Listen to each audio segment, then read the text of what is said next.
Welcome to my channel.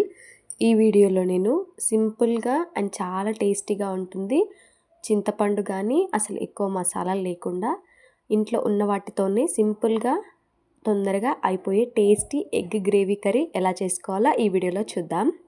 Recipe చాలా సింపుల్గా ఉంటుంది అండ్ రైస్లోకైనా, చపాతీ, రొట్టె, నాన్స్లోకైనా చాలా బాగుంటుంది కర్రీ. మంచి రెస్టారెంట్ స్టైల్ టేస్ట్ వస్తుంది. సో ప్రాసెస్ చూద్దాం. ముందుగా ప్యాన్లోకి కొద్దిగా ఆయిల్ వేసి కొన్ని మిరియాలు, 2 దాల్చిన చెక్క, 2 ఇలాచి, అలాగే ఒక ఉల్లిపాయ సన్నగా కట్ చేసుకొని వేసుకున్నాను. ఉల్లిపాయని దోరగా ఫ్రై చేసుకోవాలి. ఇలా ఫ్రై చేసుకున్నాక 2 మీడియం సైజ్ టొమాటో ముక్కల్ని కూడా ఇక్కడ వేసుకుంటున్నాను నేను. టొమాటో ముక్కల్ని కూడా మంచిగా కలుపుకొని లో ఫ్లేమ్లో 2 to 3 minutes మగ్గనివ్వాలి. ఇలా టొమాటోలంతా మగ్గిపోయాయి కదా.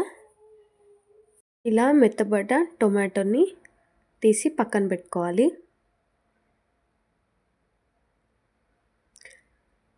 వీటిని కంప్లీట్గా చల్లారిన తర్వాత పేస్ట్ చేసి పక్కన ఉంచుకోవాలి. అదే ప్యాన్లోకి కొద్దిగా ఆయిల్ వేసి కొద్దిగా పసుపు, ఉప్పు, కారం వేసి బాయిల్డ్ ఎగ్స్, అంటే ఇక్కడ నేను ఎగ్స్కి లైన్స్లా ఇలా పెట్టుకున్నాను. ఇలా పెట్టుకుంటే పులుసులో వేసినప్పుడు ఎగ్ అనేది టేస్ట్ చప్పగా ఉండకుండా టేస్టీగా ఉంటుంది. సో ఇలా ఫ్రై చేసుకోవడం ఎందుకంటే అవుటర్ లేయర్ అనేది క్రిస్పీగా ఉంటుంది కాబట్టి తినేటప్పుడు టేస్ట్ బాగుంటుంది ఎగ్.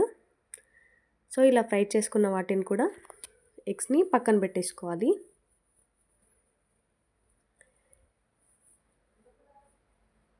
తర్వాత అదే ప్యాన్లోకి 3 టేబుల్ స్పూన్ వరకు ఆయిల్ వేసి అందులోకి 1/2 టేబుల్ స్పూన్ జీలకర్ర, సన్నగా పొడుగ్గా కట్ చేసి పెట్టుకున్న పచ్చిమిర్చిని కూడా వేసి కాస్త ఫ్రై చేసుకోవాలి.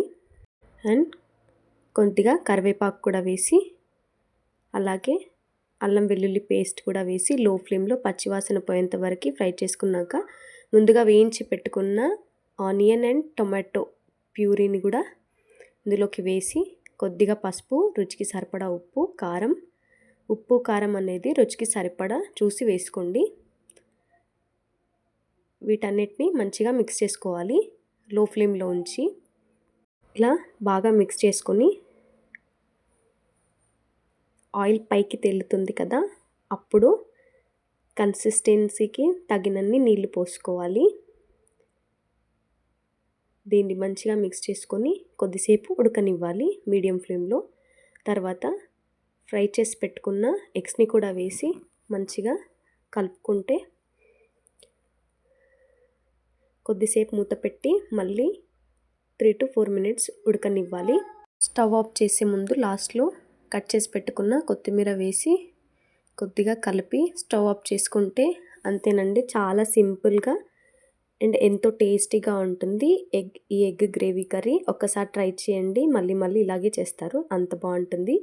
బిగినర్స్కి ఆర్ బ్యాచిలర్స్కి అయితే పర్ఫెక్ట్ రెసిపీ. అన్నంలోకి, రొట్టెలోకి, నాన్స్లోకి, చపాతీలో కూడా చాలా బాగుంటుంది. So thanks for watching.